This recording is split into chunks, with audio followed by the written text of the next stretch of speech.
Welcome to Business Budget Model.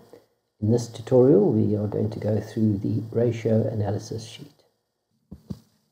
From the navigation page, we can either select the ratio analysis sheet by selecting number 14, ratio analysis down there, or alternatively, selecting the worksheet tab, ratio analysis down at the bottom there.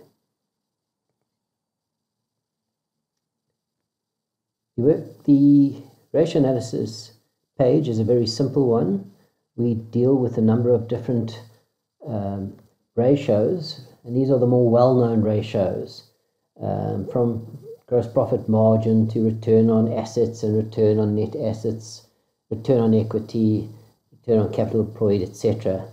The amounts, the values here are percentages, and they're for illustrative purposes only, and they do not reflect any accurate model where proper data has been entered. This is just a demonstration version.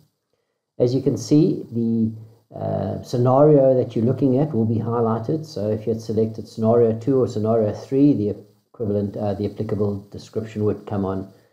Currently, we're looking at it in monthly mode, but if we just wanted to have a look at it in year by year, we could simply go to the top here and we could click on one to consolidate it, and as you'll see, just the years will come up. If you want to break down any particular one, you can open it manually there by clicking on plus, or close it again by minus, or clicking on 2, which is the lowest level that you can view it in. So quite simply, these are all the different percentages for your ratios, and from an accounting perspective, they're very good indicators as to the health of your business.